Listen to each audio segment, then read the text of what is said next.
जय हिंद प्यारे साथियों। आशा करता हूँ कि आप अच्छे होंगे और मन लगा के पढ़ रहे होंगे।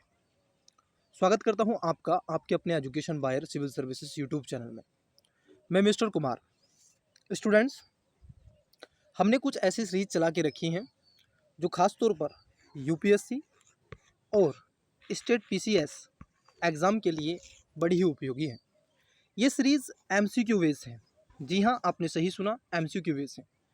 और इसमें polity, economy, geography, history, ecology, environment and science and tech व अदर करंट अफेयर को भी ध्यान में रख कर के चीज़ें आपको कवर करवाई जा रही हैं। और इन सब के अलावा यूपीएससी और स्टेट पीसीएस के जो प्रीवियस ईयर्स क्वेश्चन पेपर है वो भी हम आपको उपलब्ध करा रहे हैं। आपने चैनल को सब्सक्राइब नहीं किया है तो कर लीजिएगा, वीडियो को लाइक कर दीजिएगा, दोस्तों के साथ में शेयर कर दीजिएगा। ये ज्योग्राफी की आपकी सेकंड क्लास है, ठीक है। एक पूर्ण रूप से प्लेलिस्ट बनाई जा रही है, आप उस पर भी देख सकते हैं। अगर आपने पहली क्लास नहीं देखी है तो उसको देख लीजिएगा, जहाँ पर हमने एक बेसिक अप्रोच आपसे डिस्कस किया है और लगभग उसमें हमने ठीक ठाक क्वेश्चन आपसे कवर किए हैं, ठीक है। ये आपकी दूसरी क्लास है, सेकंड क्लास है। और इस क्लासेस में स्टूडेंट्स हम आपसे देखो, इसकी क्लास का अपना महत्वपूर्ण इंपॉर्टेंस जरूरी है, क्योंकि हम न केवल आपसे एमसीक्यू सोल्व करते हैं, इसका आंसर देखते हैं, बल्कि हम ये भी आपसे डिसाइड करते हैं कि क्वेश्चन क्यों सही है, क्यों गलत है, उसके जो ऑप्शंस हैं उनको भी हम सोल्व करने का प्रयास करते हैं।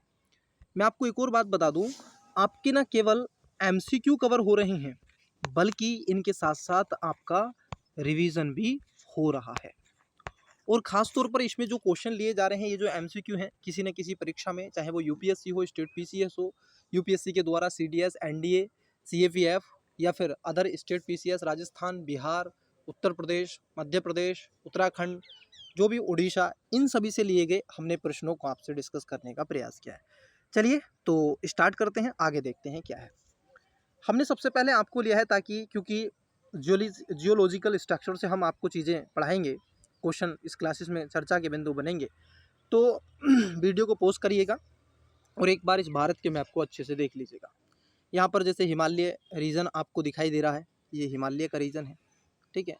ये गंगा, इंडो गंगा, ब्रह्मपुत्रा, ये प्लान आपको दिख रहा है, ये गुवाहाटी का रीजन है। इधर आप देखोगे, ठीक है, ये धारावाड़ का क्षेत्र है, ये बस्तर का है, प्लेटू है।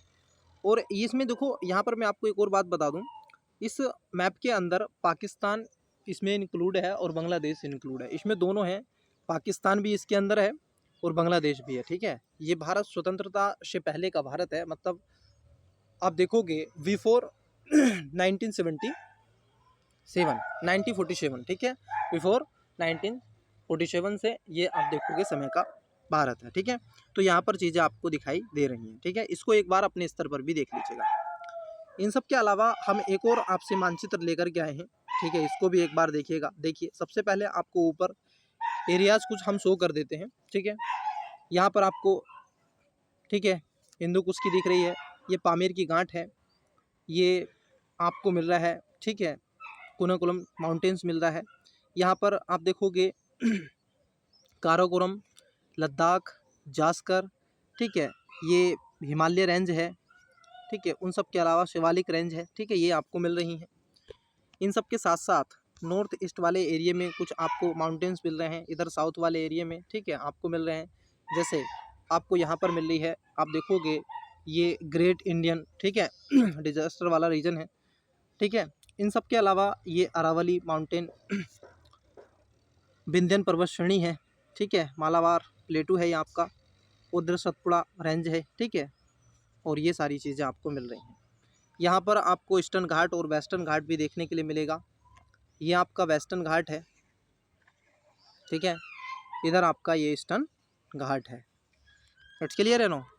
इधर आपको मालाबार देखने के लिए मिलेगा, मालाबार कोस्टल रीजन है, यहाँ पर ये मालाबार कोस्टल रीजन है, ठीक है। अरेबियन सी इधर आपको दिख रहा है।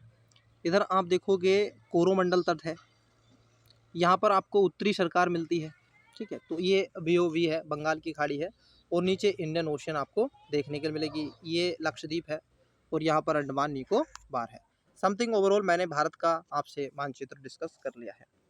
एक और हमने लिया है ताकि आपको और ज़्यादा चीज़ें विजिबल हो सकें, ज़रा इसको देखिएगा। ये तिब्बतन हिमालय के बारे में यहाँ पर चर्चा की जा रही है। ये तिब्बत हिमालय यहाँ पर है।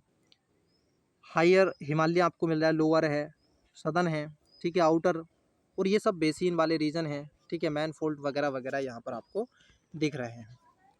इन सब के अलावा यहाँ पर भी चीज़ों को स्टूडेंट, थोड़ा मेरे गले में ऐसे लग रहा है जैसे इन्फेक्शन टाइप हो, तो गले में थोड़ा सा ऐसे पैनिक हो रहा है, ठीक है, दर्द हो रहा है। यहाँ पर कुछ हमने, आप देखोगे माउंटेन्स लिए हैं, जैसे K2, ठीक है, K2 पर्वत श्रेणी आपने ली है, इसको आप देख सकते हैं। लद्दाख रेंज आपको मिल रही है, जास्कर है माउंटेन, पामीर आप देखो यहाँ पर है, शिव किला, ये नंदा देवी आपको दिख रहा है इधर, और अन्नापुरा आपको मिल रहा है। इन सब के अलावा माउंट एवरेस्ट भी आपको मिल रहा है यहाँ पर देखने के लिए, ठीक है, ये 8848 है। मकालू की पहाड़ी मिल रही है। ये नामचा बरुआ क्या मिल रहा है इधर, आप देख रहे होंगे, आई होप आपको विजुअलिटी हो रही है। यहाँ पर आपको मिल रहा है नामचा बरुआ, ये ठीक है, ये नामचा बरुआ है। और ये कंचनजंगा है 8598, ठीक है। गुरु शिखर है, ये आप देखोगे इधर 7114। तो ये कई ऐसी आपको क्या है माउंटेन देखने के लिए मिल रहे हैं। ये प्लान है, गंगाटेक प्लान है, पंजाब का, हरियाणा का प्लान है, राजस्थान है, कच्छोफरण है, इधर दक्कन प्लेटू है, ठीक है, और इधर आपको ईस्टर्न वेस्टर्न घाट है। इट्स क्लियर है नो, चीज़ें क्लियर हुई। चलिए, तो यहाँ तक चीज़ें आपने देख ली हैं। मैंने कही आपको ये माउंटेन्स रेंज का इस तरीके से दिखाया गया है। पीक पॉइंट है, ये पास और लेक है यहाँ पर, ठीक है, जो भी इस तरीके से होगा, रिवर है, तो ये रिवर आपको मिल रही है। चलिए, अब मैं बात कर लेता हूँ आगे सीधा क्वेश्चन पर डिस्कस करेंगे, वहीं पर देखेंगे कौन कौन से क्वेश्चन आपसे पूछे जा रहे हैं। आइए पहला क्वेश्चन लेते हैं स्टूडेंट, ज़रा बैठ जाइएगा अच्छे से, जितने भी क्वेश्चन होंगे कोशिश करेंगे ज़्यादा से ज़्यादा क्वेश्चन हम आपसे चर्चा का बिंदु बना लें, ठीक है। पहला क्वेश्चन आपसे क्या पूछा जा रहा है, क्वेश्चन है निम्नलिखित में से कौन सा एक भारत में भूवैज्ञानिक समूहों के बनने का या उनकी आयु के आधार पर सही अनुक्रम प्राचीनतम से प्रारंभ तक है। मतलब कि जो आपको ये मिल रही हैं भूगर्भिक संरचनाएं, ठीक है, जो आपको जियोलॉजिकल स्ट्रक्चर आपको मिल रहे हैं, चाहे उसमें ऑप्शन है धारावाड़, अरावली, विंध्यन, कुड़प्पा, बी अरावली, धारावाड़, कुड़प्पा, विंध्या, सी विंध्यन, धारावाड़, अरावली, कुड़प्पा, डी कुड़प्पा, विंध्यन, धारावाड़, अरावली। वीडियो को पॉज कीजिएगा, करेक्ट आंसर बताने का प्रयास कीजिएगा। देखिए स्टूडेंट्स, इसमें प्राचीन से अगर आप प्रारंभ करोगे और वर्तमान तक आओगे तो इसमें आपको क्या मिलेगा, सबसे पहले मिलता है आपको अरावली पर्वत श्रेणी। अरावली पर्वत श्रेणी आप देखोगे बहुत पुरानी है, मतलब कि इतनी पुरानी है अरावली पर्वत श्रेणी कि एक तरीके से प्रो कैवरियन युग की है, जब भारत अंगारा गोंडवाना लैंड जब पैंजिया हुआ करता था उस समय का, ठीक है, जब भारत गोंडवाना लैंड का हिस्सा था, अफ्रीका महाद्वीप से टच होता था, तो उस समय का अरावली है, ठीक है, आज का नहीं है। वहीं से आया है ये, भारत के प्लेटों पर जो आपका प्रायद्वीप या भारत है उस पर अगर रखी हुई ये इमारत आई है, पहाड़ी पर्वत आई है, अरावली पर्वत श्रेणी, जिसकी सबसे ऊंची चोटी गुरु शिखर है, राजस्थान का माउंट एवरेस्ट कहा जाता है इसको, 1722 मीटर है, हिलवाड़ा जैन मंदिर इसी पर है, ठीक है, और संगमरमर से बना हुआ है। तो सबसे पहले अरावली, उसके बाद में धारावाड़, उसके बाद में कुड़प्पा, उसके बाद में विंध्य। तो इसका राइट आंसर हो जाएगा ऑप्शन नंबर बी, ठीक है, क्या हो जाएगा, बी आपको देखने के लिए मिलेगा। और ये जो आपका धारावाड़ है, क्योंकि धारावाड़ के बाद में कुड़प्पा आता है, ये धारावाड़ के अपक्ष अपरदन से ही आप देखोगे केमिकल रिसाइकिल के चलते आपका कुड़प्पा बना, और कुड़प्पा से ही विंध्यन आपको देखने के लिए मिलता है, ठीक है। और विश्व में सबसे प्राचीनतम बलित पर्वतों की अगर श्रेणी की बात कर लें तो सबसे प्राचीन में आप देखोगे तो अरावली पर्वत श्रेणी को भी ध्यान में रखा जाता है। अरावली, कुड़प्पा आप यहाँ पर देख सकते हैं, विंध्यन संरचना ये प्री कैवरियन, ठीक है, एरा महाकल्प के संबंधित है। आइए अगले क्वेश्चन की बात कर लेते हैं, नेक्स्ट क्वेश्चन देखते हैं। क्वेश्चन है आपका नेक्स्ट, इसमें पूछा जा रहा है आपसे, नीचे दिए गए कथनों को ध्यानपूर्वक पढ़िए। दो स्टेटमेंट है, पहला पूछ रहे हैं आपसे, पहले में भारतीय प्लेट गोंडवाना प्लेट से अलग होने के बाद दक्षिण की ओर प्रभावित हुई। जरा समझना स्टूडेंट्स, यहाँ पर क्या बोले हैं कि दक्षिण की ओर प्रभावित हो रही है जो भारतीय प्लेट थी अलग होने के पश्चात। क्या ऐसा है कि ये अलग होने के पश्चात दक्षिण की ओर गई थी, जरा बताइएगा, इस पर विचार करिएगा। दूसरा है भारतीय प्लेट और यूरेशियन प्लेट की टक्कर के परिणाम स्वरूप हिमालय पर्वत का विकास हुआ। पूछ रहा है उपयुक्त में से कौन सा ये से कथन सत्य हैं या फिर हैं। ऑप्शन नंबर ए केवल एक, बी केवल दो, सी 1 2 और 2, डी ना तो 1 ना ही 2। इसका जो राइट आंसर हो जाएगा आप बताइएगा कमेंट्स बॉक्स में वीडियो को पोस्ट करके। देखिए, पहले स्टेटमेंट की बात कर लें तो पहला स्टेटमेंट गलत हो जाता है। क्यों गलत है? क्योंकि भारतीय प्लेट वास्तविक रूप से गोंडवाना प्लेट का भाग हुआ करता था। आपने कई ऐसे सिद्धांत पढ़े हैं, उस चीज़ में वैगनर महोदय का सिद्धांत पढ़ा होगा। और जब वैगनर महोदय का सिद्धांत आप पढ़ते हो तो वो पृथ्वी को पैंजिया बताते हैं। एक पैंथालासा हुआ करता था जिसको आप आज का प्रशांत महासागर कहते हैं। इन सब के अलावा आप देखोगे बीच में 33 सागर हुआ करता था। भूसन्नति आज का आप देखोगे जो मेडिटेरियन सी है उसी से बना है, और उसके कुछ भाग आपके हिमालय के क्षेत्र में आते हैं। इन सब के अलावा उन्होंने पृथ्वी को 2 भागों में बाँटा। नॉर्थ जो एरिया था अगर हम देखें, ये जो नॉर्थ एरिया था ये वाला, इसको अंगारा लैंड कहा, और नीचे वाला जो था इसको गोंडवाना लैंड कहा। और ये गोंडवाना लैंड का भारत भाग था, परंतु जैसे ही टूटा तो ये उत्तर की तरफ मूव हुआ, ना कि दक्षिण की तरफ। ठीक है? तो ये पहला वाला स्टेटमेंट गलत है। ये कह रहे हैं कि दक्षिण की तरफ हुआ। नहीं सर, दक्षिण की तरफ नहीं, उत्तर की तरफ हुआ था। इट्स क्लियर या नो? दूसरा स्टेटमेंट एकदम राइट है। ये कह रहे हैं कि भारतीय प्लेट और यूरेशियन प्लेट की टक्कर के परिणाम स्वरूप हिमालय पर्वत का विकास हुआ। ये बात एकदम ठीक है, ये बात एकदम करेक्ट है। क्योंकि जब आप देखोगे इंडियन प्लेट जब यूरेशियन प्लेट से टकराई तो वहाँ पर जाकर के, क्योंकि जो हल्की प्लेट थी वो इंडियन प्लेट थी और भारी प्लेट थी तो वो यूरेशियन प्लेट थी। बड़ी प्लेट थी, बिगेस्ट प्लेट थी, तो वो प्लेट क्या हो गई, नीचे रह गई और हल्की प्लेट ऊपर चढ़ गई, जिसके चलते यहाँ पर 33 सागर हुआ करता था तो वो 33 सागर नीचे चला गया, जिसके चलते आप देखोगे प्रेशर इतना हो गया और यहाँ पर हिमालय की उत्पत्ति और विकास हुआ। और इसीलिए आज आपने देखा होगा जहाँ पर स्थलीय प्लेट कॉन्टिनेंटल प्लेट आपस में टकराती हैं तो वहाँ पर ज्वालामुखी विस्फोट नहीं होता है। विश्व में कहीं भी चले जाइएगा। ठीक है, पहली बात। दूसरी बात, आप देखोगे जब ये इससे टकराया तो बीच में कुछ गैप रह गया, जिसके चलते प्रेशर बहुत ज़्यादा हो गया। कॉन्टिनेंटल प्लेट था और ओशन आप देखोगे नीचे दब गया, जिसके चलते पानी प्रेशराइज होने के पश्चात बर्फ़ बन के ऊपर निकला। और आज माउंट एवरेस्ट की हाइट भी क्या है, माउंट एवरेस्ट की हाइट भी क्या है, लगातार आप देखोगे बढ़ रही है। ठीक है, क्यों बढ़ रही है? क्योंकि लगातार जो इंडियन प्लेट है वो यूरेशियन प्लेट की ओर मूव हो रही है, हमेशा मूव हो रही है। ठीक है, तो इसलिए दूसरा स्टेटमेंट सही है, तो इसका राइट आंसर हो जाएगा option number B. It's clear या नो?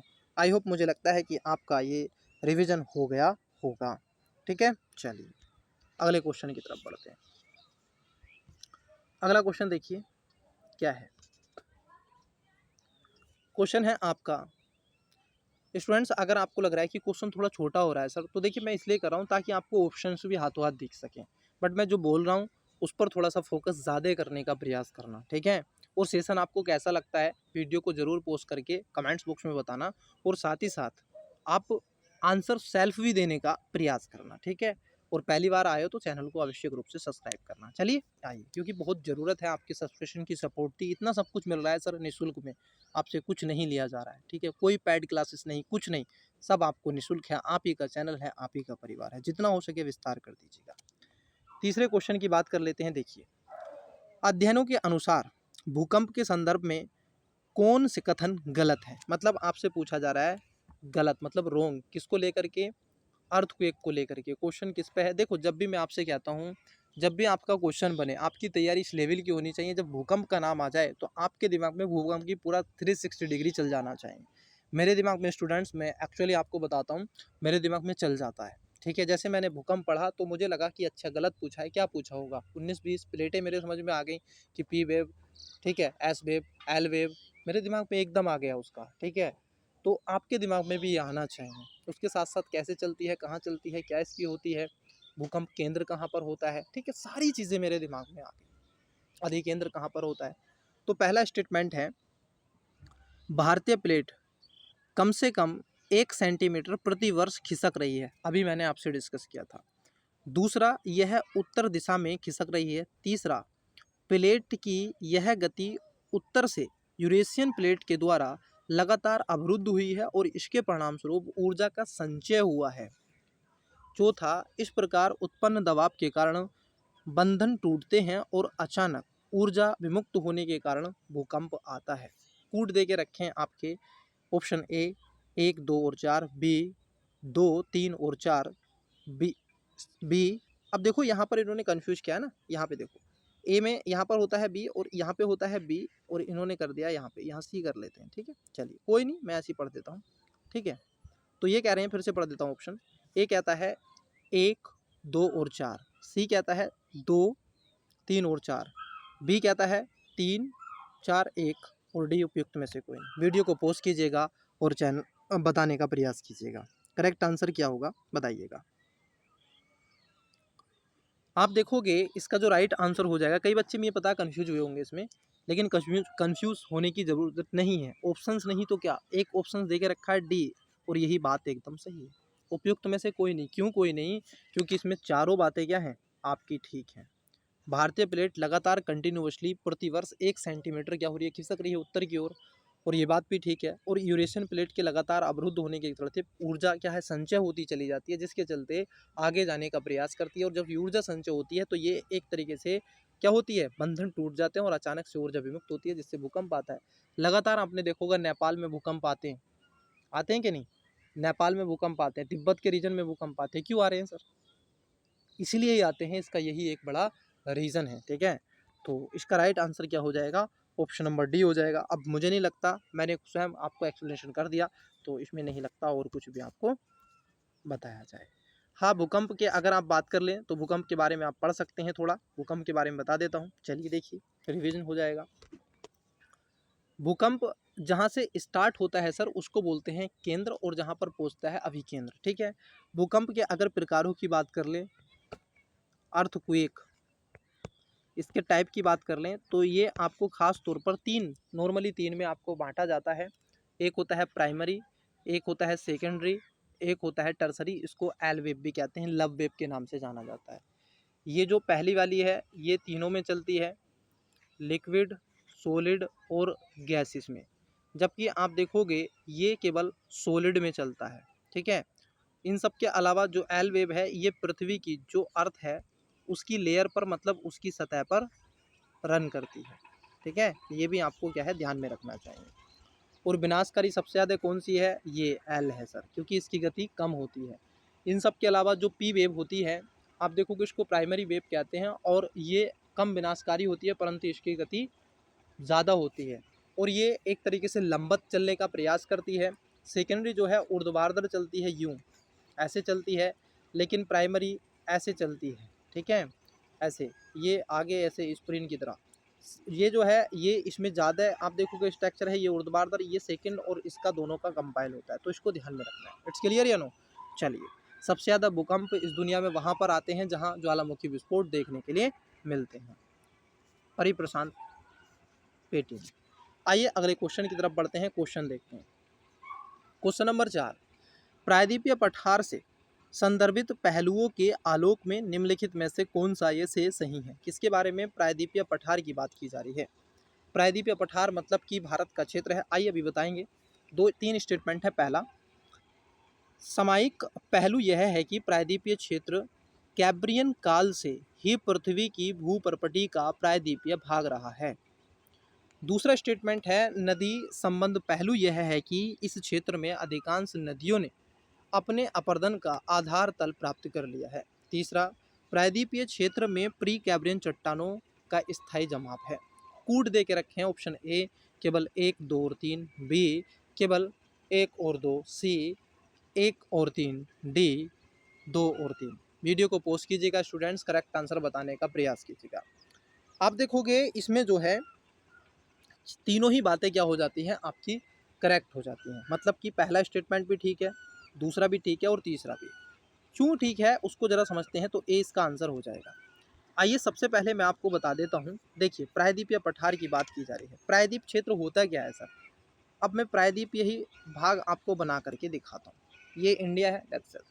आप देखोगे इधर आपको अरब सागर मिलेगा, यहाँ पर आपको इंडियन ओशन मिलेगा, और यहाँ पर आपको BOB मिलेगा, बे ऑफ बंगाल, इंडियन ओशियन, और यहाँ पर अरब सागर। ठीक है, क्लियर या नहीं? देखो, प्रायद्वीप का रीजन होता है पेनिनसुला, उस रीजन को कहते हैं जो तीन ओर से पानी से घिरा होता है, उसको हम पेनिनसुला कहते हैं। जैसे सिनाई पेनिनसुला आपसे पूछ लिया जाता है कई बार। ठीक है, वैसे ही भारतीय प्रायद्वीप है। अब यहाँ पर जो बात कर रहे हैं दक्षिण भारत की बात कर रहे हैं, दक्षिण भारत के पठार की बात कर रहे हैं। ठीक है, तो इसमें आप देखोगे यहाँ पर कठोर चट्टानें हैं और ये क्या है, ये जो रीजन है, ठीक है, ये गोंडवाना लैंड का भाग है सर। तो यहाँ पर आज की नहीं प्री कैम्ब्रियन युग की चट्टानें हैं और यहाँ पर बहने वाली जो नदियाँ हैं उन्होंने अपनी तली पूर्णतः रूप से प्राप्त कर लिया। अब उससे नीचे वो नहीं जाएंगे, कठोर स्थान पर पहुँच चुकी हैं, ठीक है। वो एक साथ बहने का काम करती हैं। गोदावरी, कृष्णा, कावेरी, व्यास, पैंग पैंग ये सब बेन पेंग, ठीक है, तुंगभद्रा और उनकी हेमावती जो भी उनकी ट्रिब्यूटरी है वगैरह वगैरह, ठीक है। तो ये बात एकदम क्या है, सही हो जाती है। यहाँ पर सारी बातें क्या हैं, ये आपको देखने के लिए मिलेंगी, ठीक है। चलिए अगले क्वेश्चन की तरफ बढ़ते हैं। आइए देखिए, क्वेश्चन है आपका, पहले हम देख लेते हैं स्टेटमेंट, ठीक है, फिर उसके बाद में ऑप्शंस आपके नीचे हैं तो ऑप्शंस पे आते हैं बाद में।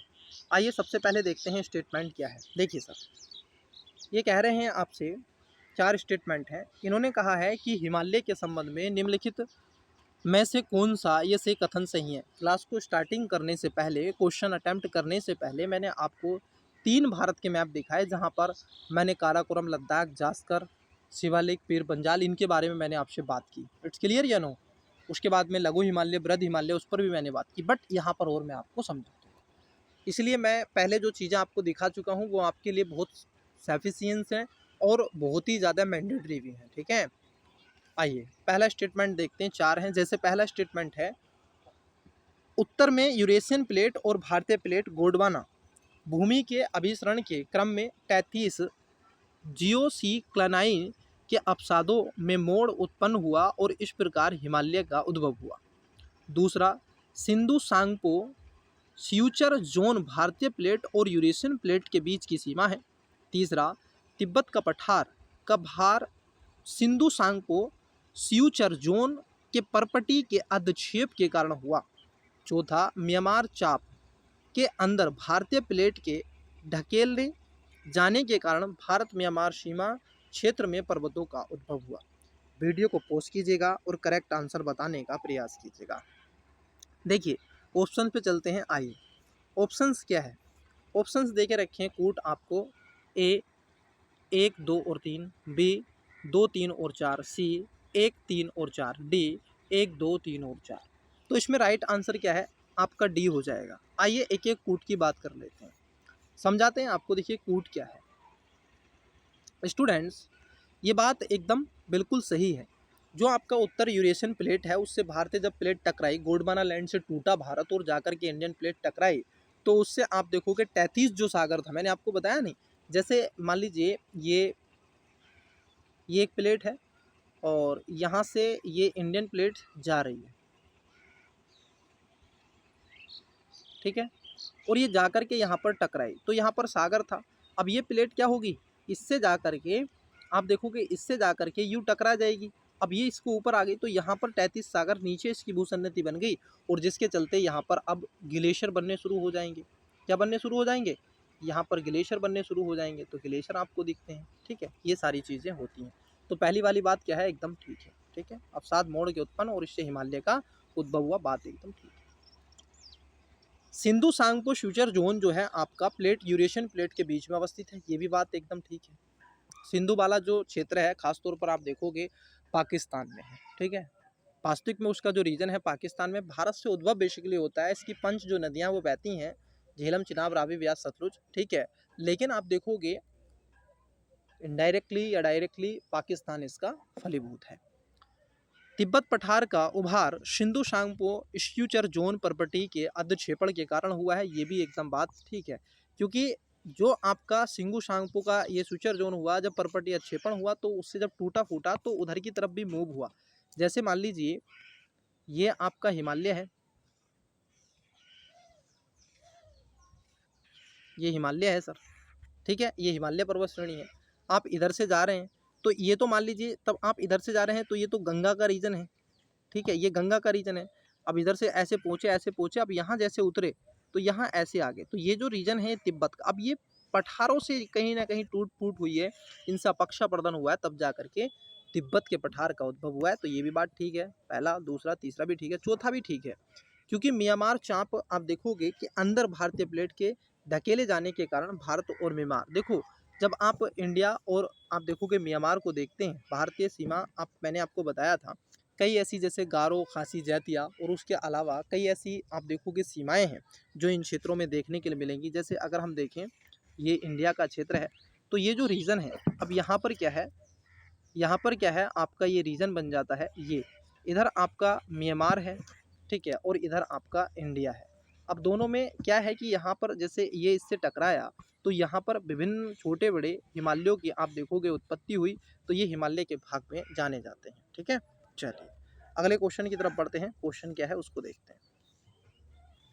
देखिए ये बड़ा क्वेश्चन है, ठीक है, और यहाँ पर आपसे रूपांतरण पूछा जा रहा है नीचे। अब बहुत बड़ा क्वेश्चन है तो इसको एक एक करके देखते हैं। देखिए ये पूछा जा रहा है आपसे, अगर आप देखोगे तो इसका आंसर बड़े आसानी से हम बताएंगे। चलिए देखिए कैसे।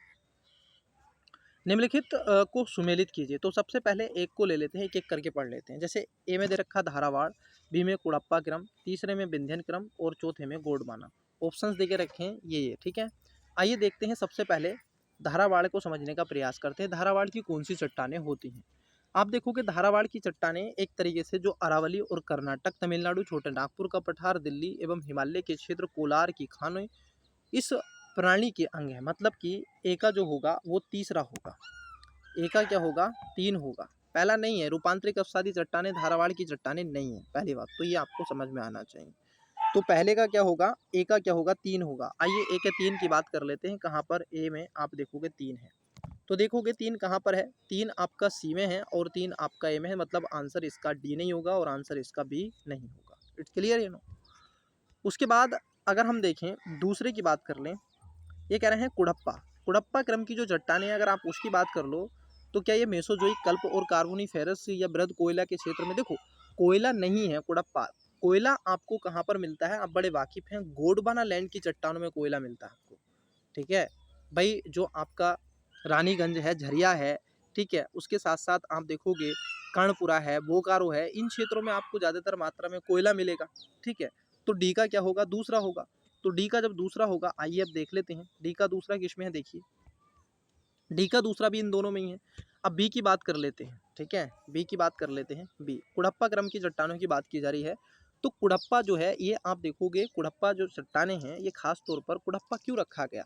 कुड़प्पा आप देखोगे आंध्र प्रदेश और उड़ीसा वाले जो रीजन है उसके क्षेत्र में आपको मिलेगा, ठीक है। कर्नाटक में, कर्नाटक का एक जिला है उसको कहते हैं कुड़प्पा, तो उसके नाम पर इसको रखा गया। तो आंध्र प्रदेश, छत्तीसगढ़, दिल्ली, राजस्थान, निम्न हिमालय क्षेत्र और लोहे के निम्न कोटि आयस खनिज यहाँ पर देखने के लिए आपको मिलेंगे कुड़प्पा क्रम की चट्टानों में। तो इसका हो जाएगा बी का चौथा। आइए बी के चौथे की बात कर लेते हैं। तो बी का चौथा कहाँ पर है, तो बी का चौथा है आपका, तो राइट आंसर तो क्या हो गया, बी का चौथा ए में ही है, तो करेक्ट आंसर हो गया आपका ए। सी की बात कर रहे हैं, सी का है पहला। आइए सी को देखते हैं। विंध्यन क्रम की चट्टानें, विंध्यन क्रम की जो चट्टानें हैं स्टूडेंट्स, ये एक तरीके से रूपांतरित अपसादी चट्टानों की प्रथम संरचना होती हैं, जिसमें आप बड़े अच्छे से पढ़ते हैं विंध्यन क्रम को। मैंने कई बार आपको बताया है जब इसको आप पढ़ते हैं। तो देखिए आप देखोगे चित्तौड़ से लेकर के, चित्तौड़ कहाँ पर पड़ता है, राजस्थान में पड़ता है, ठीक है, कहाँ पर पड़ता है, राजस्थान में पड़ता है। सासाराम तक बड़ी मात्रा में अपसादों के जमाव का विस्तार, पन्ना और गोलकुंडा हीरो के लिए प्रसिद्ध लाल बलुआ पत्थर भी यहाँ पर देखने के लिए मिलते हैं। तो ये राजस्थान के चित्तौड़गढ़ से लगा करके बिहार के सासाराम तक है। और यही जो आपकी आप देखोगे रेंज है, विंध्यन रेंज, सॉरी, जो विंध्यन रेंज है यही क्या है, भारत को 2 बराबर भागों में बांटने का काम करती है। यही जो विंध्यन रेंज है, ठीक है, यहाँ तक चीज़ें क्लियर हो गई होंगी आई होप। ये जो विंध्यन रेंज है ये इस पर काम करती है। तो ये विंध्यन रेंज यहाँ पे ऐसे है, ठीक है, ये विंध्यन है, ठीक है, ये विंध्यन है। तो इसको ध्यान में आपको रखना है। इट्स क्लियर या नो। चलिए तो करेक्ट आंसर क्या हो जाएगा, ए इसका राइट आंसर हो जाएगा। चलिए अगला क्वेश्चन देखते हैं। नेक्स्ट क्वेश्चन, क्वेश्चन है आपका क्वेश्चन नंबर 7। पेन गंगा एवं गोदावरी घाटियों के निम्न भागों में मुख्यतः किस प्रकार की चट्टानें पाई जाती हैं। याद करना, एक है पैन गंगा और गोदावरी घाटी, मतलब की बात कर रहे हैं ये प्रायद्वीपीय भारत की। प्रायद्वीपीय भारत को आप देखोगे तो ये जो रीजन है, इस रीजन में आपसे पूछा जा रहा है ये जो रीजन है, क्योंकि जब गोदावरी, कृष्णा, कावेरी, तुंगभद्रा, बैगोई, पेनगंगा ये सब नदियां हैं कि नहीं, तो उसके बारे में आपसे पूछ रहा है कि किस समूह की चट्टानें आपको मिलती हैं। ऑप्शन ए है आर्कियन समूह की चट्टानें, बी धारावाड़ समूह की चट्टानें, सी कुड़प्पा समूह की चट्टानें और डी उपयुक्त में से कोई नहीं। वीडियो को पॉज कीजिएगा, करेक्ट आंसर बताने का प्रयास कीजिएगा। स्टूडेंट्स, जो आपका बैनगंगा और उसके साथ साथ पैनगंगा और गोदावरी की जो चट्टानें हैं, ये आपको कुड़प्पा समूह की चट्टानों के रूप में मिलती हैं। तो करेक्ट आंसर इसका क्या है? सी।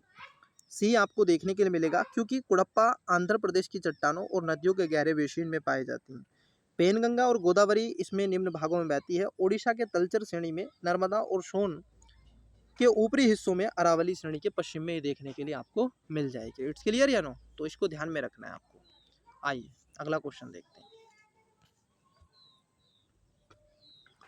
अगला क्वेश्चन है आपका, निम्नलिखित में से क्या यह सिद्ध करता है कि हिमालय अभी भी उत्थान की स्थिति में? अभी मैंने जब पहला क्वेश्चन आपको सोल्यूशन के तौर पर दिया तो आपने इसका आंसर मुझे बताने का प्रयास किया, ठीक है। तो हिमालय अभी भी उत्थान की स्थिति में, ऐसा क्या है, ऐसा क्या आपको देखने के लिए मिलता है, ठीक है। पहला है जीवाश्म निर्माण, दूसरा भूकंप, तीसरा हिमालय और चौथा है सूखी झीलें। नीचे दिए कूट का प्रयोग कर सही उत्तर को चुनिए। ऑप्शन नंबर ए केवल 1 और 2, बी केवल 2 और 2, 3 और 4, सी केवल 1, 2 और 3, डी 1, 2, 3 और 4। बताइएगा करेक्ट आंसर क्या है सर? देखो, इसका राइट आंसर जो हो जाएगा वो है, आप देखोगे डी। इसमें चारों बातें क्या हैं आपकी ठीक हैं, क्योंकि लगातार जीवाश्म ईंधन भी आपको देखने के लिए इसमें मिलते हैं।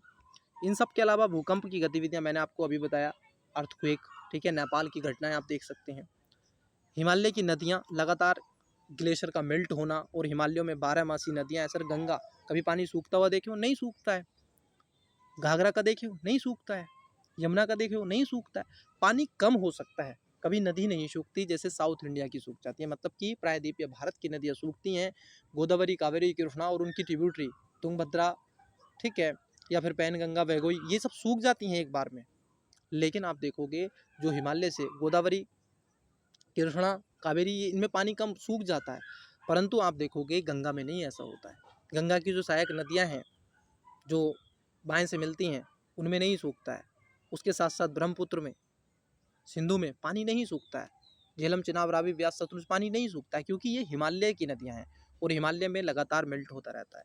सूखी झीलें, हाँ, आज सूखी झीलें आपको देखने के लिए मिल जाएंगी। कई झीलें सूख रही हैं क्लाइमेट चेंज के चलते, और इसीलिए हिमालय क्योंकि जैसे चल रहा है तो ऊपर पहुंच जाती है, तो झील सूख जाती है, वहाँ पर पानी नहीं भर पाता है। तो इसलिए राइट आंसर क्या होगा? डी इसका करेक्ट आंसर हो जाएगा। अगले क्वेश्चन की तरफ बढ़ते हैं। चलिए अगला क्वेश्चन देखते हैं। क्वेश्चन है आपका, आपसे पूछा गया है कि भारत के पश्चिमी तट मैदान के बारे में निम्नलिखित में से कौन सा सही है? किसके बारे में? यहाँ पर जियोमॉर्फिक रीजन से मैं आपको बता दूं, ये जियोमॉर्फिक रीजन से, वहाँ से तो इतने ही क्वेश्चन थे, परंतु जियोमॉर्फिक रीजन से मैंने क्वेश्चनों को यहाँ पर अटेम्प्ट करने का प्रयास किया है। इसकी स्टूडेंट्स एक और क्लास हम लेंगे अभी, ठीक है। ऐसा नहीं है इसी क्लास में कंप्लीट हो जाएगा, एक और क्लास, क्योंकि मेरे पास में इसके लगभग आप देखोगे 300-400 क्वेश्चन है। तो मेरा उद्देश्य 2 क्लास में हम ले लें, उसमें से मोस्टली क्वेश्चन को मैं लाता हूँ, ठीक है, ताकि एक क्वेश्चन से मैं 3 क्वेश्चन का एनालिसिस कर सकूं, तो वहां से वो चीज़ें कवर हो जाएं, ठीक है। आइए क्वेश्चन देखते हैं। भारत के पश्चिमी तटीय मैदान के बारे में निम्नलिखित कथनों में से कौन सा सही है या फिर है?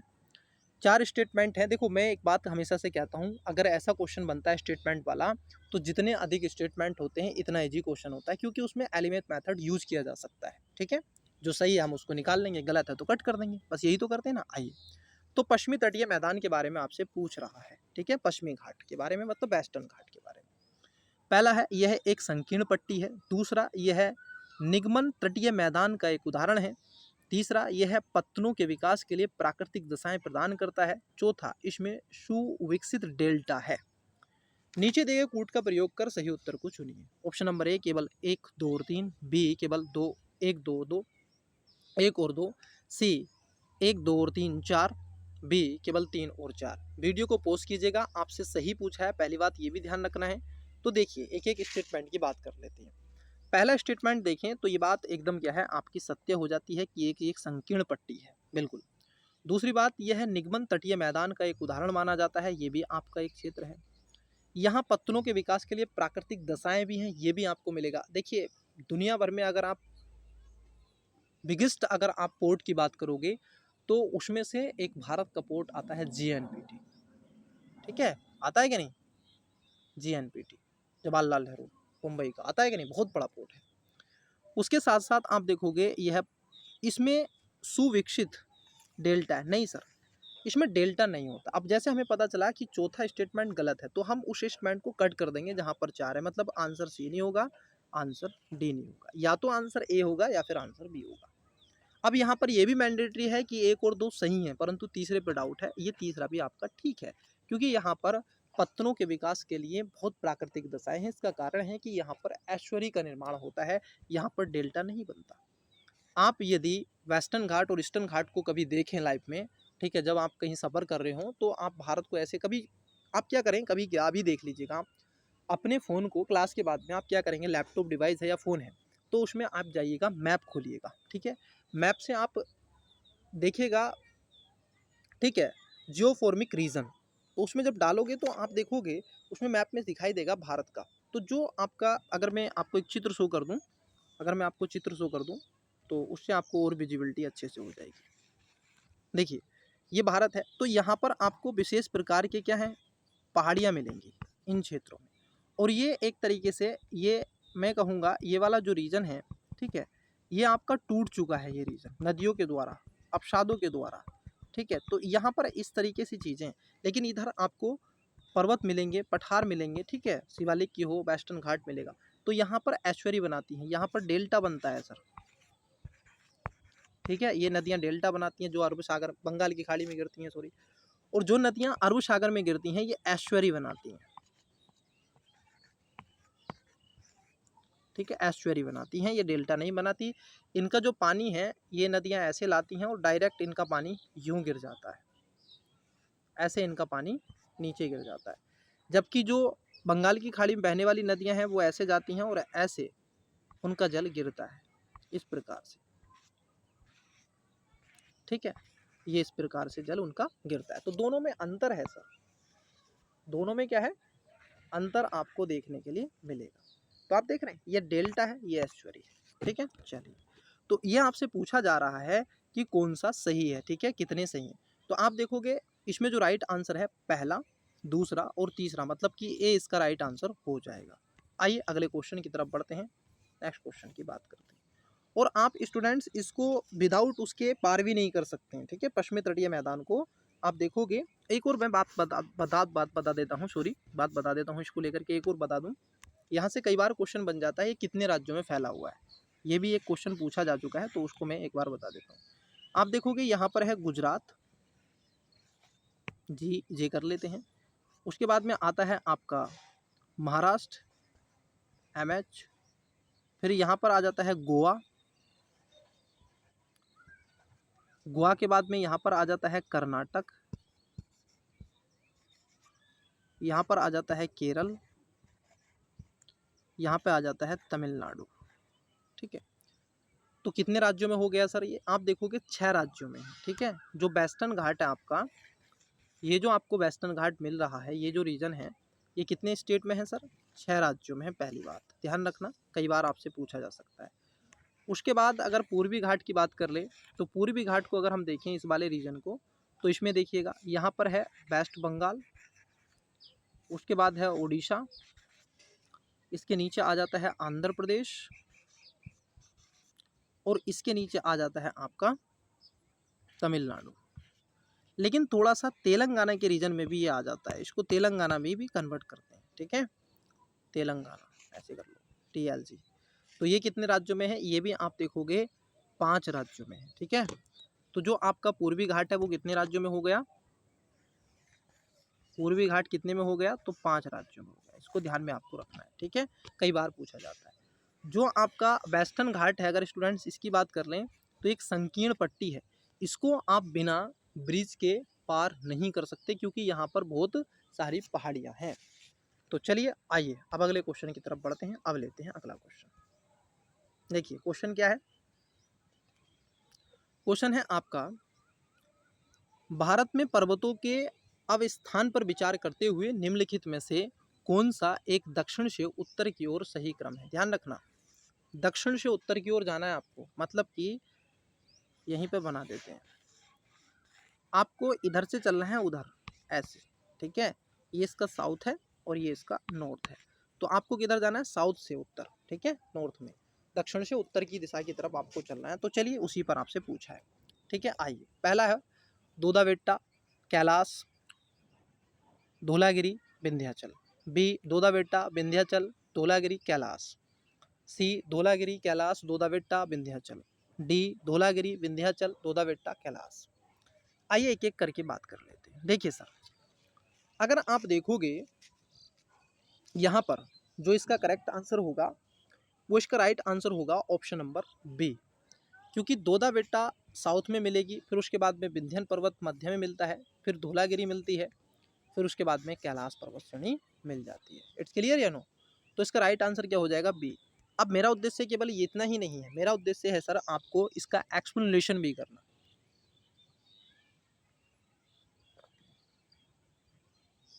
क्या करना है स्टूडेंट्स? इसका एक्सप्लेनेशन भी करना है, इसका आपको व्याख्या भी करना है मुझे, ठीक है। देखिए, सबसे पहले बात करते हैं दोदाबेट्टा के बारे में। मैं कह रहा हूँ इस क्लास के माध्यम से आपको ना केवल यही बल्कि बहुत सारी चीज़ें आपको मिलेंगी। जो दोदाबेट्टा है, मैं शॉर्ट में लिखूंगा। पहली बात, दोदाबेट्टा आपको मिलती है कहाँ पर सर? ये मिलेगी आपको नीलगिरी पर्वत श्रेणी। कहाँ पर मिलती है? नीलगिरी पर्वत श्रेणी है ये साउथ इंडिया में। मैं यहाँ पर हूँ ना, मैं किस लिए हूँ सर? देखो, यहाँ पर है नीलगिरी, और ये नीलगिरी 3 स्टेट में है। कौन कौन से स्टेट हैं उनका नाम लिख लीजिएगा। एक है आपका, आप देखोगे कर्नाटक, और एक है आपका केरल, और एक है आपका तमिलनाडु, ठीक है। 3 स्टेट में है नीलगिरी। तो दोदाबेट्टा किसकी है? नीलगिरी की। आप देखोगे सबसे ऊंची चोटी है, 2633 मीटर है। तमिलनाडु ऊटी के पास स्थित है, ध्यान रखना है।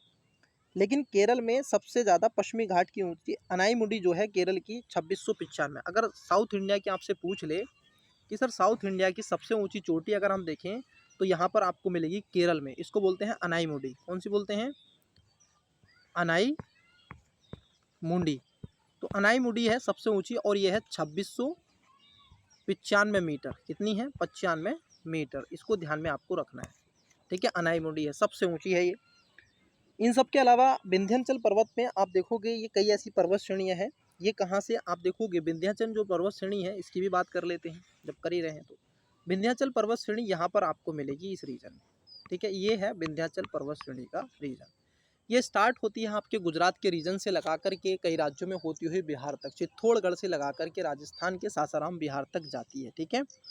इन सब के अलावा इस पर कई ऐसी पर्वत चोटियां हैं। इसमें आप देखोगे गुजरात, मध्य प्रदेश, उत्तर प्रदेश, छत्तीसगढ़, बिहार, ठीक है। जोबाट हिल से शुरू होती है, बिहार की कैमूर हिल तक जाती है, और विंध्य यहाँ से नर्मदा घाटी भी है, और विंध्याचल पर्वत में सतपुड़ा पर्वत को अलग करता है, ठीक है। ये भी ध्यान रखना। और यहाँ पर ही आपको आप देखोगे नर्मदा नदी यहीं से निकलती है, ठीक है। मैकाले पर्वत श्रेणी, जो मैकाल पर्वत श्रेणी आपको यहीं पर मिलेगी, ठीक है। उसके बाद आती है आपका जो अगला स्टेटमेंट था धौलागिरी। धौलागिरी एक तरीके से बृहद महान हिमालयन नेपाल धौलागिरी पर्वत वाले रीजन में है। 1800 आप देखोगे इसकी चोटी है धौलागिरी की 8172 मीटर। कैलाश ये भी बृहद हिमालय में है, और उत्तर ट्रांस हिमालय में तिब्बतीन क्षेत्र में आता है कैलाश, ठीक है। आइए अगले क्वेश्चन की बात कर लेते हैं, ध्यान रखेंगे। बहुत बढ़िया क्वेश्चन है।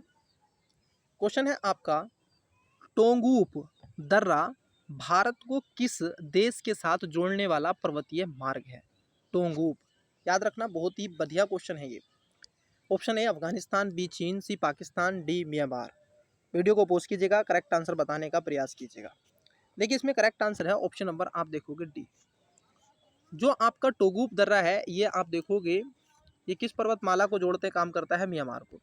एक और मैं आपको बात बता दूं, जब आप दर्रों की बात करते हो तो दर्रों में, जैसे मैं आपको एक शॉर्ट वीडियो बनाऊंगा उस पर आपको दर्रे ज़रूर बताऊंगा।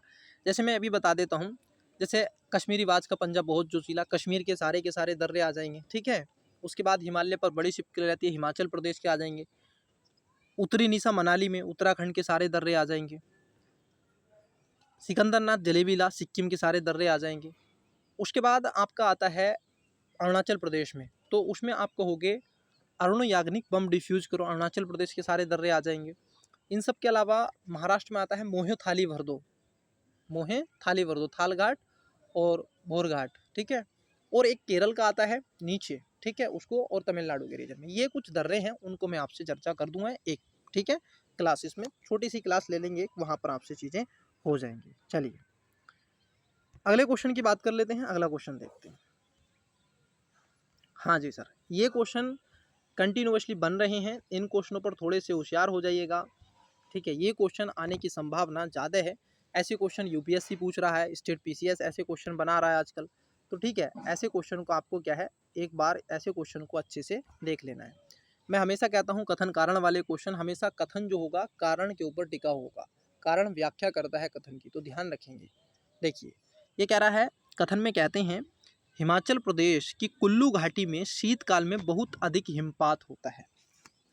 क्यों होता है पढ़ेंगे, क्यों होता है, क्योंकि शीतकाल में कुल्लू घाटी में पश्चिमी विक्षोभ की आर्द्रता धारी पवन आती है। क्या इसलिए होता है कि वहाँ से आप देखोगे ये आती है तो इसलिए होता है? ऑप्शन ए है कूट है, दोनों कथन सही हैं।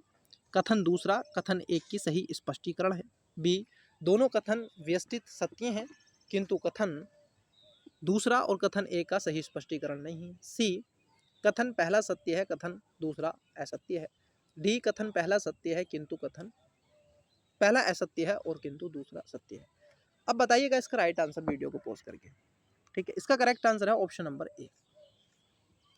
अब मैं जूम कर लेता हूँ, करेक्ट आंसर हमने आपको बता दिया है। अब आपको दिक्कत नहीं है, ऑप्शंस नीचे क्या है, हमें यहाँ पर पढ़ना है। ये कह रहे हैं सर आप देखोगे कुल्लू घाटी, कुल्लू मनाली शीतकाल में बहुत अधिक ठंडा हो जाता है। क्यों होता है? क्योंकि पश्चिमी विक्षोभ आता है सर। आप अगर भारत को देखें, ये भारत है और यहाँ पर ऐसे इस रीजन में यहाँ ये अफ्रीका है और यहाँ यूरोप है, ऐसे यहाँ पर मेडिटेरियन सी है, ये इस तरीके से इधर पूरा ऐसे स्थल है। तो यहाँ से क्या है, ये आपको मेडिटेरियन सी है सर। ठीक है, यहाँ से पश्चिमी विक्षोभ चलती है यूँ। अब यहाँ पर है हिमालय की श्रेणी, ये जरा समझना, ये सुलेमान पर्वत श्रेणी। जैसे ही ये इधर टकराता है तो एक इसकी जो जेट स्ट्रीम है, इसकी एक तरंग इधर चली जाती है और एक नीचे आ जाती है। जब नीचे आती है, ये जो यहाँ पर हिमालय का रीजन है, इसमें आकर के कुल्लू घाटी वाले रीजन में आप देखोगे शीतकाल बढ़ा देता है, ये जो पश्चिमी विक्षोभ है। ठीक है, और सर्दी में आपने देखा होगा बरसात भी होती है नॉर्थ इंडिया वाले रीजन में। ठीक है, इसमें कोई दिक्कत है आपको? नहीं होनी चाहिए। ठीक है, यहाँ पर तूफान आपको मिलेंगे। तो ये पश्चिमी विक्षोभ आता है तो इसके कारण शीतकाल में बरसात भी होती है। जैसे हरियाणा के कई रीजन में आप देखोगे, हरियाणा, ठीक है, पंजाब, पश्चिमी वेस्टर्न यूपी, दिल्ली, दिल्ली के एनसीआर रीजन में, ठीक है, यहाँ पर बरसात होती है सर। इन सब के अलावा लद्दाख के रीजन में, नीचे हिमाचल प्रदेश, उत्तराखंड, तो इनमें बरसात होती है पश्चिमी विक्षोभ के चलते। ठीक है, ये उष्णकटिबंधीय पवनों के द्वारा देखने के लिए मिलता है। आइए अगले क्वेश्चन की तरफ बढ़ते हैं। अगला क्वेश्चन देखते हैं। देखिए क्वेश्चन क्या है, क्वेश्चन है आपका, निम्न पहाड़ियों वाला बेलीकोंडा समूह किसका संरचनात्मक हिस्सा है? ये क्या पूछे हैं?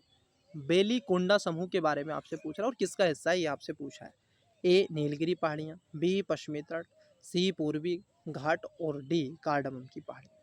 बेलीकोंडा आपसे पूछा जा रहा है तो वीडियो को पॉज करके बताइएगा राइट आंसर क्या है। तो इसमें राइट आंसर हो जाएगा ऑप्शन नंबर क्या हो जाएगा, आप देखोगे सी, मतलब पूर्वी घाट का ये हिस्सा है। आइए यहीं पर आपको समझाते हैं थोड़ा विस्तार से। देखिए पूछा है आपने सर बेलीकोंडा,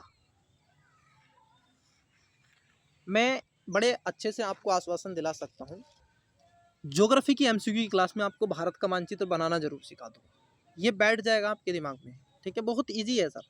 ठीक है, अब देखो यहाँ पर आप कह रहे हैं कि पश्चिमी घाट, ठीक है, पश्चिमी घाट कहाँ है सर? ये पश्चिमी घाट है, ये आपका पश्चिमी घाट है। ठीक है, ठीक है, ये पूर्वी घाट है, सॉरी, ये ईस्टर्न घाट की बात कर रहा है। ईस्टर्न घाट में आपको मिलेगा। ठीक है, कहाँ पर मिलेगा? ईस्टर्न घाट में आपको देखने के लिए मिलेगा। ठीक, ईस्टर्न घाट में मिलेगा कहाँ? बेलीकोंडा पूर्वी घाट का भाग है और बेलीकोंडा आंध्र प्रदेश में आपको मिलेगा। कहाँ पर मिलेगा? यहाँ मिलता है आपको आंध्र प्रदेश में बेलीकोंडा। और इस बेलीकोंडा कृष्णा नदी बेसिन के दक्षिण में है। ठीक है, यहाँ पर रायलसीमा का पठार है। भारत के पूर्वी घाट को देखिए तो ऐसरस्त ओडिशा से तमिलनाडु तक आपको मिलता है पूर्वी घाट। वेस्ट बंगाल को इसमें शामिल नहीं करते हैं स्टूडेंट्स, ध्यान रखेंगे, परंतु भाग तो उसमें आता है। नीलगिरी की पहाड़ी, अनाईमुंडी पहाड़ी, कार्डमम की पहाड़ी, इलायची की पहाड़ी, ये सब क्या है? पश्चिमी घाट की पहाड़ियाँ हैं। पश्चिमी घाट का विस्तार जो तापी नदी के मुहाने से महाराष्ट्र गुजरात की सीमा से लगाकर तमिलनाडु कन्याकुमारी अंतरद्वीप तक है। नीलगिरी पर्वत पूर्वी और पश्चिमी घाट दोनों का संगम है। यहाँ पर है ना नीलगिरी, तो दोनों का संगम है। 3 स्टेट हैं, कर्नाटक, केरला और उसके साथ साथ तमिलनाडु। ठीक है, इस पर्वत की अवस्थिति पर केरल है, तमिलनाडु कर्नाटक राज्य और सीमावर्ती क्षेत्रों में आता है। इट्स क्लियर या नो? तो ध्यान में रखेंगे बेलीकोंडा कहाँ पर है। ये बेलीकोंडा कृष्णा नदी बेसिन के दक्षिण में है। यहाँ पर है कृष्णा नदी। ये कौन सी नदी है? कृष्णा रिवर है। तो इसके कहाँ पर है? साउथ में है। ठीक है, कहाँ पर है? साउथ में। ध्यान में रखिए। आइए अगले क्वेश्चन की तरफ बढ़ते हैं। नेक्स्ट क्वेश्चन लेते हैं। देखिए क्वेश्चन बड़ा ही बेहतरीन क्वेश्चन है और अच्छा क्वेश्चन है। क्वेश्चन नंबर 6 आपसे पूछ रहा है, यदि हिमालय पर्वत श्रृंखला अस्तित्व में नहीं होती तो निम्नलिखित में से क्या होता। मतलब कि मान लीजिए जब हिमालय नहीं होता तो क्या होता। ये सर कल्पनाएं हैं और यूपीएससी ऐसा करता है, मेंस में पूछ लेता है कि महात्मा गांधी ना होते तो इतिहास का परिदृश्य कुछ और होता, क्या होता। ये मेंस में पूछा गया क्वेश्चन है, ये प्रीलिम्स में भी आते हैं। तो यदि हिमालय ना होता तो क्या होता, है तो क्या है। ठीक है, बहुत कुछ है सर। आप जब मैं आपको एकदम फाउंडेशन कोर्स में जब मैं आपको करवाऊंगा एकदम क्लियरिटी बिल्कुल ऐसे समझा दूंगा एकदम बहुत अच्छी तरीके से। ठीक है, आइए ऑप्शन ए है सर्दियों के महीने में मानसूनी वर्षा होती। बी है तटीय भारत में भूमध्य सागरीय जलवायु होती। सी है सर्दियों में उत्तर भारत के मैदानों में अधिक ठंडे होते। और डी है भारत के उत्तर पश्चिम भाग में आर्द्र स्थित होती। देखो इसमें जो राइट आंसर है वो है ऑप्शन नंबर सी, क्योंकि अब हिमालय ना होता। ठीक है, मैं आपको बता देता हूँ, देखिए जरा समझना। ठीक है, ऑप्शन तो मिल गए आपको। अब हिमालय ना होता तो क्या होता, इसकी बात कर रहा हूँ ना। ठीक है सर, इसकी बात यहाँ पर आपसे की गई।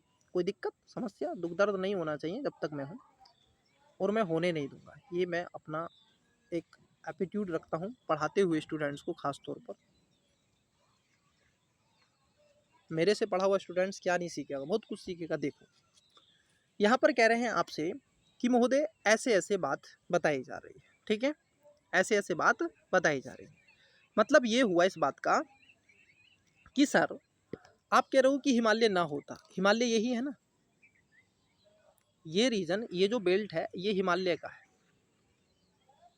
ठीक है, ये जो रीजन है ये हिमालय का है, यही बेल्ट तो है हिमालय का। ठीक है, अब देखो क्या है, जो आपकी शीतीय हवाएं होती हैं, ठीक है, जो साइबेरिया से चलने वाली ठंडी हवाएं हैं, कौन सी हवाएं हैं सर? साइबेरिया।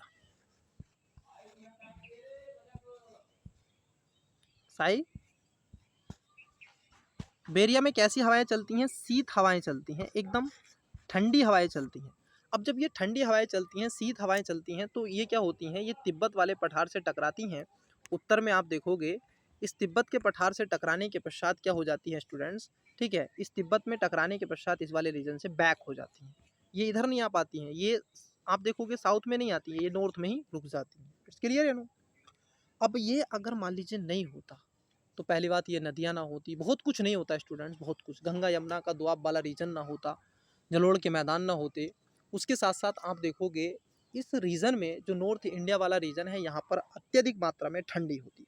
ठीक है, तो शीत हवाएं आती और उत्तरी भारत बहुत अत्यधिक ठंडे हो जाते, और हिमालय पर्वत श्रृंखला के अभाव के कारण गंगा यमुना जैसी सदा नीरा नदियाँ ना होती। ठीक है, और जलोढ़ के मैदान ना होते, बहुत सारी चीज़ें ना होती, आज भारत की वो स्थिति ना होती। ठीक है, अब कल्पनाएं हैं वो आप कर सकते हैं जो ना होता, लेकिन फिर भी आप इस चीज़ को समझिएगा। तो इसका राइट आंसर क्या है? ऑप्शन नंबर सी है, सर्दियों में उत्तर भारतीय मैदान में अधिक ठंडे होते, ये बात निश्चित है। चलिए अगले क्वेश्चन की तरफ बढ़ते हैं। अगला क्वेश्चन देखते हैं। देखिए मैच द फॉलोइंग से क्वेश्चन पूछा गया है मिलान वाला। नीचे ऑप्शन से पहले देख लेते हैं क्या पूछा है। सूची 1 को सूची 2 से सुमेलित कीजिए। अब स्थान है और आपसे दर्रे के बारे में, पासिस के बारे में पूछ रहा है।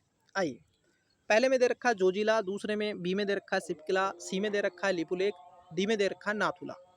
एक में दे रखा है हिमाचल प्रदेश, सी में, दूसरे में दे रखा है उत्तराखंड, तीसरे में लद्दाख, चौथे में सिक्किम। एक एक करके बात करते हैं। देखिए सबसे पहले बात कर लेते हैं, मैंने अभी ट्रिक बताई थी ना आपको, सारी चीजें बताई थी, आई होप आप उस चीज को समझ रहे होंगे। देखिए मैंने कहा था आपसे कश्मीरी बाज का पंजा बहुत जोशीला, जोशीला मतलब जोजिला जो दर्रा है वो आपको लद्दाख के रीजन में मिलेगा। जम्मू कश्मीर पहले एक हुआ करता था, लद्दाख तो अब बना है, तो लद्दाख में मिलेगा। मतलब कि ए का आंसर जो होगा वो होना चाहिए था तीसरा, ए का 3 हो गया। मैंने कहा शिप किला, ठीक है, शिप किले की बात कर रही है, सिकंदर ला, जलेबी ला, तो सिकंदर शिप किला हिमालय पर बड़ी छिपकली रहती है, मतलब छिपकली रहती है कहाँ पर, शिपकिला दर्रा, तो कहाँ पर है, हिमालय पर, मतलब हिमाचल प्रदेश का दर्रा, तो बी का हो जाएगा आपका पहला। ये है लीपू लेक दर्रा, क्या है, लीपू लेक दर्रा, ठीक है, लीपू लेक दर्रा, ठीक है।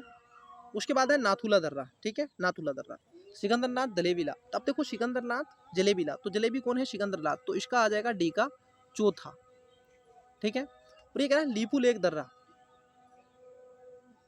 उत्तरी निशा मनाली में, तो लीपू लेक दर्रा आपका पड़ता है उत्तराखंड में, तो इसका हो जाएगा दूसरा। तो मतलब तीसरा, पहला, दूसरा, चौथा जहां होगा इसका राइट आंसर होगा तीसरा, पहला, दूसरा, चौथा। फिर से बता रहे हैं, आइए देख लेते हैं। तीसरा, पहला, दूसरा, चौथा, यही था कि नहीं, बताइए, यही था कि नहीं था, यही था कि नहीं था, तीसरा, पहला, दूसरा, चौथा, तो सी इसका राइट आंसर हो जाएगा, ठीक है। ये आपके दर्रे इस ट्रिक से आप लगा सकते हैं। देखा मैंने उसी से सारे निकाले हैं, उसी ट्रिक से दर्रे निकाले, ऐसे ही आप निकाल सकते हैं। एलिमेंट मेथड कैसे यूज कर सकते थे, पहले का आपको पता चल गया, तो अब देखो एलिमेंट मेथड क्या यूज करना था। जैसे आपको पता चला जोजिले दर्रे की बात कर लें, तो ये कहाँ पर है, लद्दाख में है, ठीक है। जब लद्दाख में है ये दर्रा, जोजिला दर्रा लद्दाख में है, तो आप कहोगे 1 का 3 होगा, तो मतलब ए आंसर नहीं होगा और आंसर बी नहीं होगा, या तो आंसर सी होगा या फिर आंसर डी होगा। हमने कहा शिवकिला दर्रा, शिवकिला मतलब कहाँ पर है, हिमाचल प्रदेश का दर्रा है, तो हमें खट मिल गया, तो हिमाचल प्रदेश मतलब बी का जो होगा पहला होगा, तो आंसर आपका सी आ गया, दैट्स इट। तो ये एक मेथड है जिससे आप आंसर निकाल सकते हैं। आइए अगले क्वेश्चन की बात कर लेते हैं। अगला क्वेश्चन देखते हैं, बहुत ही अच्छा क्वेश्चन आपसे पूछा जा रहा है, फिर से क्वेश्चन ऐसा ही है, ठीक है, जो इस तरीके से आपसे पूछ रहे हैं। क्वेश्चन क्या है, आइए एक एक करके बात कर रहे हैं। यहाँ पर आपको पर्वत श्रृंखला का नाम देके रखा और यहाँ पर नक्शे पर अवस्थित देखिए, ये इंडिया का मतलब भारत का मानचित्र शो कर रहे हैं।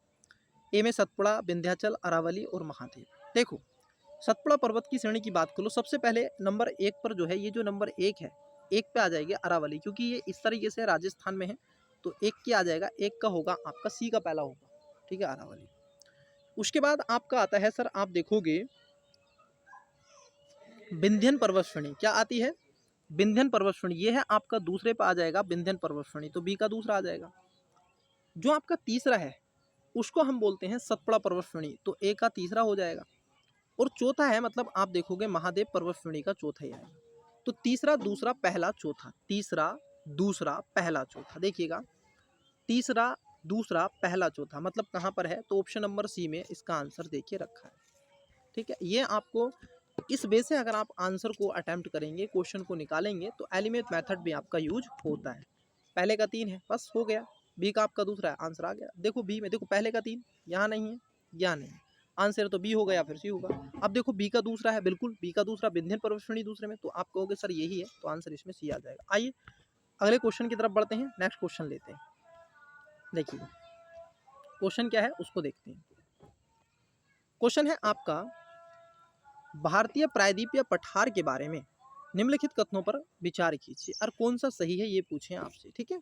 किसके बारे में, भारतीय प्रायद्वीपीय पठार, मतलब मैंने पेनिनसुला बार बार बनाया है, बहुत बार अब तक मैं जो बना रहा हूँ भारत का नक्शा, वो भारतीय प्रायद्वीप ही बना रहा हूँ, भारतीय प्रायद्वीप को ही बताने का प्रयास कर रहे हैं, ठीक है। यहाँ तक चीजें क्लियर होगी, आइए देख लेते हैं। पहला है, दक्कन के पठार क्रमशः उत्तर से दक्षिण की ओर बढ़ते हैं, दक्कन के जो है उत्तर से दक्षिण की ओर बढ़ते हैं। दूसरा है, मालवा के पठार विंध्यन के आप देखोगे कगारों से ऊंचे हैं, जो पठार का पूर्वी पार्श्व का भाग बनाते हैं। तीसरा है, पश्चिमी सतपुड़ा नर्मदा और ताप्ती नदियों को पृथक करता है। चौथा है, छोटे नागपुर का पठार अध्यम महाकल्पी ग्रेनाइट और नीच चट्टानों से क्या हुआ है, प्रकृति स्थित हुआ है। नीचे दो कूट का प्रयोग कर सही उत्तर को चुनिए। ऑप्शन नंबर ए केवल 1, 2, 3, 4, बी केवल 1, 3 और 4, सी केवल 2 और 4, डी केवल 1 और 3। वीडियो को पॉज कीजिएगा, करेक्ट आंसर बताने का प्रयास कीजिएगा।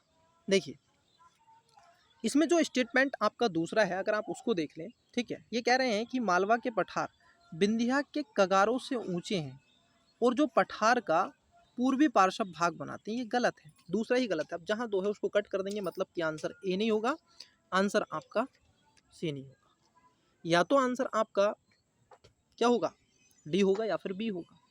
तीसरे स्टेटमेंट को देखें, तीसरा भी ठीक है, पहला भी। चौथा देखिएगा, छोटे नागपुर का पठार अर्ध महाकल्पी ग्रेनाइट और नीस की चट्टानों से बना हुआ है। और ये बात क्या है? तथाकथित रूप में सत्य है। छोटे नागपुर का पठार आप देखोगे ये ग्रेनाइट और नीस की चट्टानों से मिलकर बना हुआ है, उसमें कोई दो राय नहीं है। तो इसका राइट आंसर हो जाएगा ऑप्शन नंबर बी। मतलब कि आप देखोगे दूसरा आपका जैसे गलत हुआ तो आपका ए और सी निकल गया, तो पहला सही है, तीसरा सही है, चौथा सही है, तो बी इसका आंसर हो जाएगा। ठीक है, इनको क्या है आपको ध्यान में रखना है। अगर स्टूडेंट्स हम देखें यहाँ पर भारत के प्रायद्वीपीय पठार अनियमित त्रिभुजाकार की आकृति है। आइए एक एक करके मैं बता देता हूँ। मैंने कहा मैं बोलूँगा ज़्यादा क्योंकि लिखना अपने आप में एक चुनौती हो जाती है, तो लिखने में टाइम थोड़ा सा ज़्यादा लगता है, बोलने में थोड़ा ईजी हो जाता है। मैं भारत का नक्शा बना देता हूँ। ये पेनिनसुला है सर, प्रायद्वीपीय पठार है भारत का। ठीक है, आप देखोगे प्रायद्वीपीय पठार अनियमित त्रिभुजाकार का दिख रहा है। ठीक है, और इसका विस्तार उत्तर में आप देखोगे उत्तर पश्चिम में अरावली पर्वत से लगा करके यहाँ अरावली पर्वत से लगा करके पूरब में सासाराम बिहार तक के क्षेत्र में, ठीक है, राजमहल की पहाड़ियों और गिर पहाड़ियों के दक्षिण में इलायची कार्डमम की पहाड़ियों और पूर्वी शिलोंग कॉर्बी एलोंग तक ये देखने के लिए मिलेगा यहाँ तक। ठीक है, इन सब के अलावा प्रायद्वीपीय पठार को पठार आप देखोगे पठारों का पठार कहते हैं, इसमें बहुत सारे पठार हैं। ठीक है, केंद्रीय उच्च भूमि है, उत्तर पूर्वी पठार, दक्कन का पठार आपको यहाँ पर मिलेगा। मध्य प्रदेश में बेसाल्ट की चट्टानें, सतपुड़ा श्रेणी में नर्मदा ताप्ती नदी, ये सारी चीज़ें यहाँ पर आपको देखने के लिए मिलेंगी। ठीक है, चलिए एक बार आप भी इस पर विस्तार से अपने स्तर पर आपने देखा है तो उस पर डिस्कस करने की ज़रूरत नहीं है। और इतना डेप्थ में मैं जा रहा हूँ तो मुझे लगता है कि और कुछ आपको इसके अलावा आवश्यक भी नहीं है। आइए अगला क्वेश्चन देखते हैं। देखिए क्वेश्चन है, हिमालय के बारे में निम्नलिखित में से कौन सा कथन सही नहीं है? ठीक है, हिमालय के बारे में सही नहीं पूछा आपसे। ठीक है, ए ये नए बलन पर्वत मतलब यंग फोल्ड माउंटेन है। बी इनमें भू अभिनतिक चट्टानें हैं। सी हिमालय के अग्रभाग जिसमें अग्रभ्रंश हिमालय फ्रंट ऑफ फोल्ड जिसको HFF हिमालय के तिब्बत से अलग करते हैं। डी सिंधु और सतलुज नदियां हिमालय के पूर्ववर्ती अवभाह बनाती हैं। बताइएगा कौन सा सही नहीं है? ठीक है, ये आपसे पूछा है कि सही नहीं है, बताइएगा स्टूडेंट्स।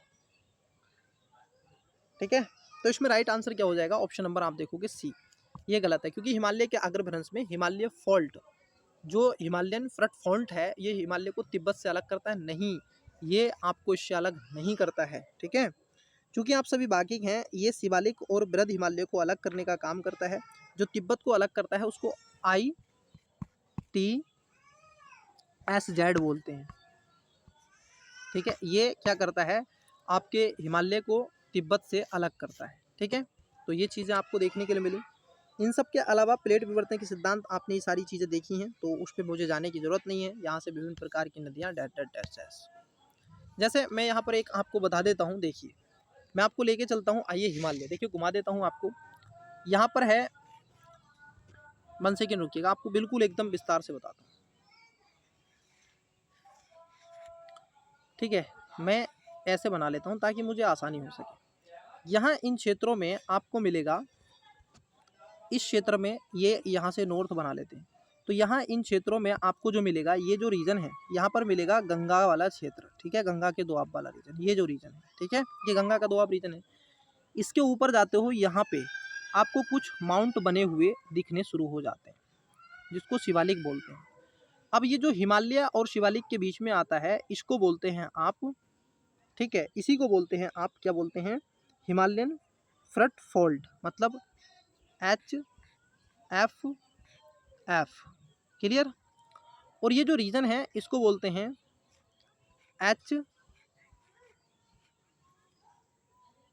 HF बोलते हैं इसको। इसके बाद आता है आपका हिमालय आ गया, फिर यहाँ पर आपको बृहद हिमालय का रीजन में देखने के लिए यहाँ पर मिलेगा, कौन सा मिलेगा? यहाँ पर आपको बृहद हिमालय का क्षेत्र ये देखने के लिए मिलेगा, ऊंची पर्वत श्रेणियाँ मिलेंगी। तो इसके जो आगे वाला रीजन है आपको मिलता है यहाँ पर CMF, सेंट्रल माउंटेन फोल्ट मिलेगी। इसके ऊपर आप जाओगे यहाँ पर तो इसके आगे आपको मिलेगा यहाँ पर ITSZ, क्योंकि ऊपर आपका फिर क्या पड़ता है? तिब्बत का रीजन पड़ता है। तो ये क्षेत्र यहाँ पर देखने के लिए मिलते हैं, ये फोल्ट है सर, इनको आपको पता होना चाहिए। ठीक है, चलिए अगले क्वेश्चन की बात कर लेते हैं। अगला क्वेश्चन देखते हैं। देखिए अगला क्वेश्चन क्या है उसको हम देखते हैं। 1 सेकेंड रुकिएगा। एक मिनट रुकिएगा। ये वाला क्वेश्चन था, इसको देखते हैं। चलिए, क्वेश्चन है आपका, हिमालय की मुख्य चोटियां नीचे दी गई हैं, उन्हें उच्च से निम्न ऊंचाई के क्रम में व्यवस्थित कीजिए। ठीक है, जैसे कंचनजंगा है, दूसरा नंगा पर्वत है, नंदा देवी है, धौलागिरी है। तो आपको ये बताना है, वीडियो को पॉज कीजिएगा और आंसर बताने का प्रयास कीजिएगा। आइए एक एक करके बात कर लेते हैं। पहले ऑप्शन नंबर ए है 1 4 2 3, बी 1 2 4 3, सी 4 1 2 3, डी 2 3 1 4। वीडियो को पॉज कीजिए, बताइएगा राइट आंसर क्या है। इसका जो करेक्ट आंसर है, इसका करेक्ट आंसर है ऑप्शन नंबर ए। आइए एक एक करके बात कर लेते हैं।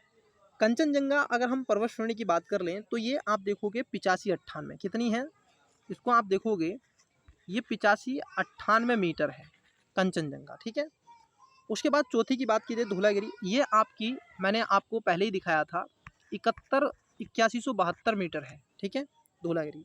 उसके बाद है आपका नंगा पर्वत, ये आपका 8126 है। कितना है, 8126 मीटर की इसकी ऊंचाई है। नंदा देवी की बात कर लें तो 7817 है। कितना है, 7817 मीटर आपको देखने के लिए मिलेगा। ऐसा क्वेश्चन स्टूडेंट्स मैं आपको एक गाइडेंस दे रहा हूं, ऐसा क्वेश्चन अगर आपको एग्जैक्ट पता है तो आप ऐसे क्वेश्चन को करें, अन्यथा आप ना करें। परंतु ऑप्शंस यहाँ पर निकाल सकते हो आप, कैसे मैं आपको बताता हूँ। देखो, आप पढ़ते हैं सर माउंट एवरेस्ट है, K2 है और ये आपको मिलता है, तो विश्व की सबसे ऊंची चोटी में आप पढ़ते हो तो माउंट एवरेस्ट आता है, फिर दूसरे स्थान पर आपको देखने को मिलता है कंचनजंगा। तो आप इससे तो जा सकते हैं कि सर आंसर इसका सी नहीं होगा, आंसर इसका डी नहीं होगा। लेकिन ये भी आपको पता है कि नंगा पर्वत से तो ऊंचा ही धौलागिरी पर्वत है, तो आप आंसर ऐसे भी क्या थे, निकाल सकते थे। अगर मान लीजिए आप यहाँ तक नहीं पहुँचे, आपको ये पता कि कंचनजंगा सबसे ऊंचा होगा, तो आप इस बात को जरूर कह सकते हैं बी और मतलब सी और डी तो आंसर होगा ही नहीं, या तो ए होगा या फिर बी होगा। अब आप इस बात पे थोड़ा सा अनुमान लगा सकते हैं कि सर ये कह रहे हैं यहाँ पर धौलागिरी, ठीक है, तो उससे भी आंसर आप फिर तो 50-50 हो गया। अब 50-50 में आपको रिस्क लेना है और कभी भी 50-50 में छोड़ना मत, उसको करना। तो स्टूडेंट्स आज की क्लासेस में मुझे लगता है कि इतना ही रहने देते हैं, क्योंकि मेरे पास क्वेश्चन बहुत हैं, ये क्वेश्चन खत्म नहीं होने के हैं। ठीक है, क्वेश्चन बहुत हैं, आज की क्लासेस में इतना ही रहने देते हैं। ठीक है, आपने वीडियो को शेयर नहीं किया है, कर दीजिएगा, चैनल को लाइक कीजिएगा, सब्सक्राइब कीजिएगा, सब्सक्राइब करने का प्रयास और दोस्तों को जोड़ने का प्रयास कीजिएगा स्टूडेंट्स। ठीक है, और जितना हो सके ना अपने इस परिवार को बड़ा करने का प्रयास कीजिएगा, आपके सपोर्ट की ज़रूरत है। ठीक है, तो मन लगा के पढ़ते रहिएगा।